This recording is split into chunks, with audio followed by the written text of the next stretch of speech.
The Nigerian-British Chamber of Commerce held its 44th annual general meeting on Thursday, July 27, 2023. The meeting had in attendance deputy presidents, past presidents, honorary-life vice presidents, patrons and council members of the chamber. Speaking at the events, the outgoing president and chairman of the council, Bisi Adeyemi, highlighted the activities of the chamber during her 2-year tenure, centered around the 8-point agenda. She urged the incoming administration to keep the momentum going while appreciating the high level of commitment and support shown over the past 2 years. The highlights are essentially centered around the 8-point agenda of this administration, which are to improve the value proposition to our members, to strengthen the headquarters for improved service delivery, to refocus our sectoral groups for maximum impact. And you'll see a list of the activities that we've done in regard to these 3 areas. We also promised to be the voice of business and improve the efficacy of the Chamber's advocacy role. We've done this in a lot of ways. We've introduced quite a few innovations, the podcast, the various advocacy visits that we made, and the roundtables that we hosted. The 5th agenda was to integrate British businesses into our membership. I'm delighted to note that we have somehow managed to revive the membership of some of our comatose, indeed, members in that sector, and we've brought on board new members. We've also paid visits to aspiring new members who are running British businesses in Nigeria. The 6th agenda was to sustain the focus on micro, small, and medium enterprises. And I must say this is one of the laudable achievements that we have recorded because we've done quite a few things in this area. We've hosted various MSME clinics and workshops over the course of the last 2 years. We also said that we'll launch the NBCC Emerging Leaders and Executive Mentoring Program. This we have done in the last couple of months. Our strategic approaches, you will find this on pages 18 to 24. We said we'll improve our relationship with the British High Commission, and I'm happy to report that we succeeded in doing this. We have had very warm relationship with the British High Commission, and they've hosted quite a few of our events over the last 2 years. We said we're going to do, the other initiative was trade and investment opportunities locally and internationally. One of the hallmarks of this administration, the high points rather, were 2 events that we held in this regard. The exhibition, the National Exhibition, Conference and Exhibition, which we held last year, and the trade mission to the UK, which was concluded this year. Both were very laudable initiatives that were executed to the highest standards possible. I must commend members of all the committees that served during the tenure of this administration, and I will not take the trouble to mention their names right at this point. But I will not end this recap, without appreciating the council, the executive committee, members of the various committees and sectoral groups, the headquarters team led by our DG, all our members, our sponsors, our partners for their passion, commitment, unwavering support and contributions towards the success we have achieved in delivering the Chamber's objectives. I'm immensely grateful to God Almighty for the grace He has accorded us to do all that we have done over the last 2 years. We have had a great deal of success, and I believe we have done our forebearers proud and remain Nigeria's foremost bilateral chamber of commerce. I enjoin the incoming administration to keep the momentum going and keep the flag flying, even as I solicit your support for our new president, his team, and the chamber. Ladies and gentlemen, it has been a pleasure serving you in the past 2 years, and I thank you for the opportunity. Thank you for your attention, and God bless you. Treasurer of the Chamber, Shola Oyetayo, presented the financial report for the year 2022. In the report, he stated that the sources of revenue are membership subscriptions, income from programs, activities, and service, rental income, etc. He ended by stating that the financial position as of the year was robust and solid. Net assets of the chamber grew from 627.7 million naira to 629 million naira. Also, total assets grew from 644 million naira to 707 million naira.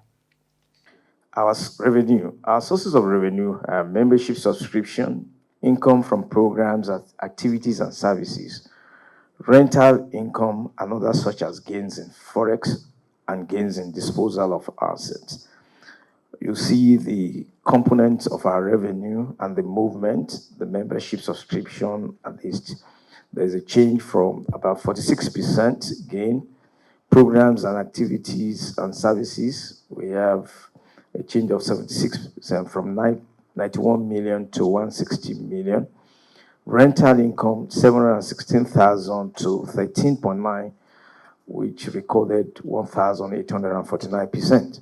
The others, we have 7.6 to 8.8. So the total income was 259,304 million compared to 86.323.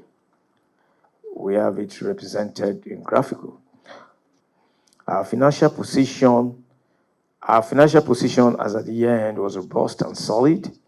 Our net assets grew from 627, from 670 total asset grew from, it was decreased from, no, grew from 627 to 679. Then the total assets grew from 644 to 707. Award plaques were presented by the outgoing president to our standing members who showed immense support. To thank formally the members of ESCO that have served diligently with me from 2021. And I would like to call them out as I present appreciation plaques to them. I will need the support of the headquarters to do this. Mr. Charles Ejekam.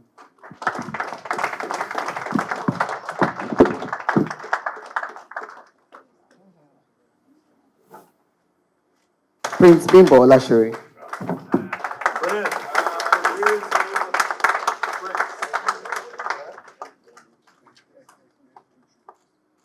Mr. Akin Oshutoki.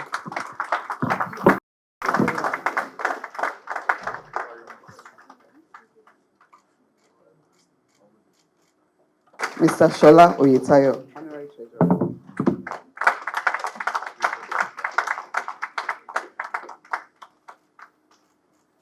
The outgoing president, Bisi Adeyemi, handed over to the new president, Atelly. In his acceptance speech, the new president expressed his love and loyalty to the chamber and promised to continue the good work of the last administration and vowed to ensure workers' welfare and satisfaction. In over a period of 46 years, we have conducted our elections in such a manner that edifies our chamber and strengthens our bonds. Today, you have given your mandate to an executive committee made up of men and women of impeccable character, and on whose shoulders shall rest the burden of driving our chamber forward to heights never before attained. I am optimistic that new milestones shall be recorded in the next 2 years, and I thank you for the trust. The concomitant responsibility is not lost on us. So, with all humility, I accept this honor. My love for and loyalty to the chamber remained total regardless. But then, this is indeed a giant icing on the cake. It generates its own wave of subliminal motivation that can hardly be explained. I feel valued. Yes, talking about enthroning a professional workforce at the HQ, we want to attract and retain the best brains to forge fulfilling careers in the NBCC. We shall ensure that our staff are given every opportunity to excel at what they do and enjoy their jobs. We must accord recognition and respect to all our elders, especially those who served our chamber so well, thereby giving us a veritable platform to build on. Know them, know us, and know this moment. Speaking with Web TV, the immediate past president of the chamber, Bisi Adeyemi, described the transition process as seamless and wishes the new administration success. Also, the new president applauded the efforts of the last administration and reiterated his promise to ensure the welfare of workers are met. It's mixed feelings.